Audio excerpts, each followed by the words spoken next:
Infolise, la solution de gestion et de facturation pour les TPE-PME présente. Sud Radio, c'est bon à savoir. Sud Radio, c'est bon à savoir. Quels sont donc les bénéfices réels de l'hypnose ? La pratique s'est fortement développée, il faut le dire, en France ces dernières années. En 5 ans, le nombre de cabinets d'hypnothérapeutes a été multiplié par 5. Des séances sont même de plus en plus proposées à l'hôpital. Alors l'hypnose, pourquoi faire ? Question posée à mon invité ce matin, Olivier Lamarque. Bonjour. Oui, bonjour Benjamin. Et merci d'être avec nous, Olivier Lamarque, ce matin sur Sud Radio. Vous êtes, je suis très heureux. Oui. Vous êtes hypnothérapeute du côté des Hautes-Pyrénées, c'est cela ? Oui, c'est cela. Oui, je suis hypnothérapeute à Ordizan, dans un village dans les Hautes-Pyrénées. Oui. C'est une pratique, il faut le dire, l'hypnose qui a été longtemps décriée. Certains la qualifient encore récemment d'arnaque. Certains le font encore.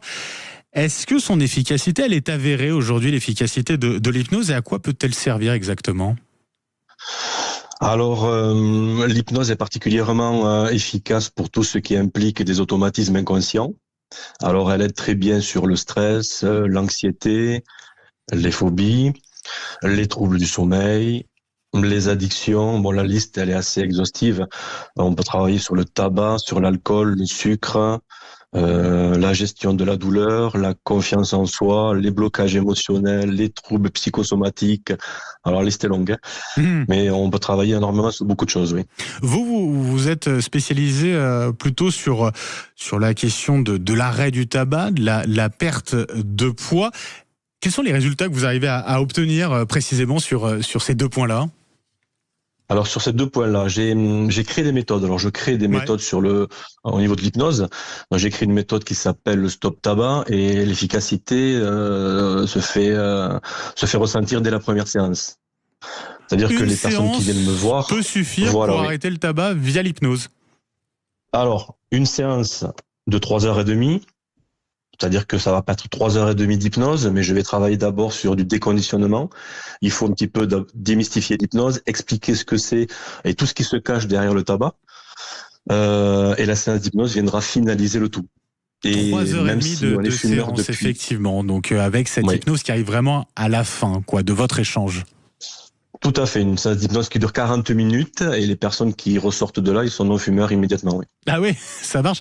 Dès la première séance, comment on arrive à faire en sorte que qu'une personne arrête de fumer ? Comment ça fonctionne précisément l'hypnose à ce niveau-là ? Alors déjà, le plus important, c'est qu'on doit avoir envie d'arrêter de fumer. Si vous n'avez pas envie d'arrêter de fumer, je peux rien faire pour vous. Oui. Ça c'est important. C'est la première étape. Voilà. C'était la première étape. Ça, c'est, je ne peux pas aider quelqu'un qui n'a pas envie de s'aider lui-même.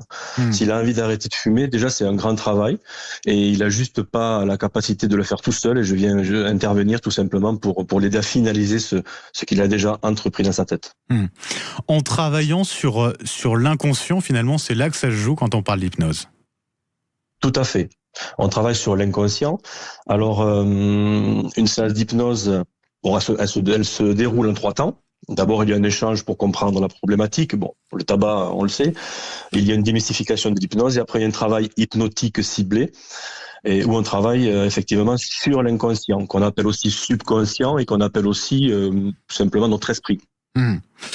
Il y a 4 niveaux de réceptivité chez les personnes. C'est ça la question, parce que certains disent, moi je suis finalement, par rapport à l'hypnose, je suis pas réceptif ou réceptive. C'est le cas, il y a des personnes qui sont plus ou moins réceptives à l'hypnose ?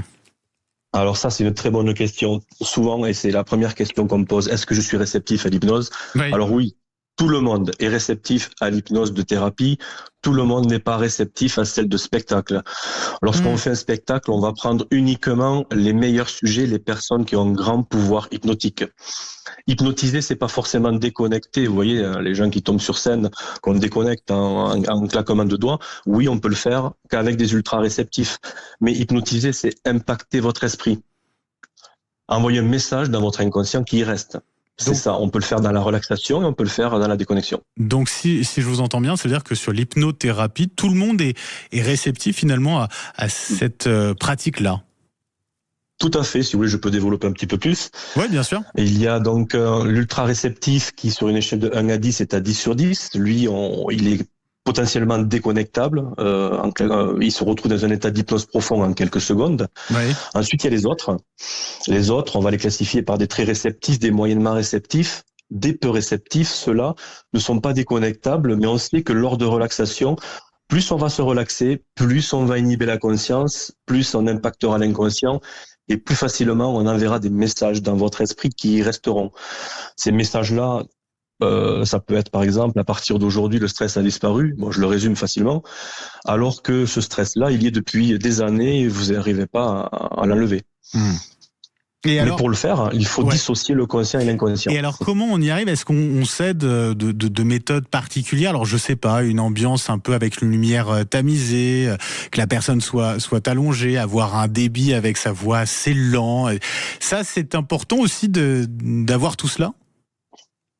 D'abord, il faut être en confiance avec la personne. Si la personne en face de vous est en confiance avec vous, il n'y a aucun souci.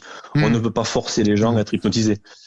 Oui. Donc, il faut une lumière tamisée, une petite musique de fond, ça aide énormément à la relaxation, oui. Mais après, il faut savoir que c'est un état qui est naturel chez l'être humain, un état d'auto-hypnose, on l'appelle cet état un état hypnoïdal, un état d'auto-hypnose, un état naturel de l'être humain. Un exemple le plus connu, ça vous est déjà arrivé probablement, vous conduisez, conscient et inconscient concentrés sur la route, et puis tout à coup, alors le conscient c'est la pensée réfléchie, Ouais. Là, nous y sommes actuellement dans le conscient. On papote, on s'analyse, tout ça. Bon, ça, c'est le conscient. L'inconscient, c'est la pensée spontanée. C'est tout ce qu'on fait sans se rendre compte. Ce sont des mécanismes inconscients, par exemple, et on le traduit souvent par le c'est plus fort que moi. C'est plus fort que moi. J'ai du stress. C'est plus fort que moi. Je fume. C'est plus fort que moi. J'ai des pulsions alimentaires. C'est tout ce qui n'est pas contrôlable consciemment. Et donc, je reviens sur cet exemple. Vous conduisez. Vous partez dans vos pensées consciemment. Et puis, au bout de 10 kilomètres, vous vous posez la question, mince, je n'ai pas vu le temps passer. J'ai traversé un village et je ne l'ai pas vu. Eh bien, c'est un état d'auto-hypnose, ça. Est-ce qu'on peut volontairement bien faire de l'auto-hypnose? C'est possible? Oui, tout à fait. Et c'est très recommandé, bien sûr. Et ça se travaille? Le but, ça se travaille. C'est assez simple quand même. Le but, il va être d'inhiber le plus possible la conscience pour impacter le plus possible l'inconscient. C'est facile à apprendre et c'est très bénéfique, oui. On devrait tous connaître cette méthode-là. Ouais. Ça détend, ça aide à beaucoup de choses, effectivement, vous l'avez dit. Comment choisir le bon hypnothérapeute? Est-ce qu'il y a des formations pour cela, reconnues? Parce que c'est la question aussi, voilà, d'être en confiance avec la personne qu'on a en face de soi. Alors ça, c'est une question essentielle. Un bon praticien n'affirme jamais de miracle. Il respecte le cadre médical. Il explique clairement ce qu'il fait. Il faut se méfier si on vous rend dépendant. Il faut se méfier les praticiens qui vous donnent 10 séances d'entrée. Oui. Il faut L'hypnose sérieuse, elle rend autonome, elle ne rend pas dépendant. Et le bouche à oreille, c'est l'idéal. Donc, le conseil que j'ai, ça serait de demander aux amis, demander aux voisins, et c'est plus rassurant que de regarder sur Internet. Et c'est plus compliqué là, de trouver un bon thérapeute. Et bon, en tout cas, voilà, le bouche à oreille. Merci beaucoup, Olivier Lamarque, d'avoir été avec nous ce matin sur Sud Radio. C'était un plaisir. Vous êtes hypnothérapeute. Merci à vous, passez une belle journée.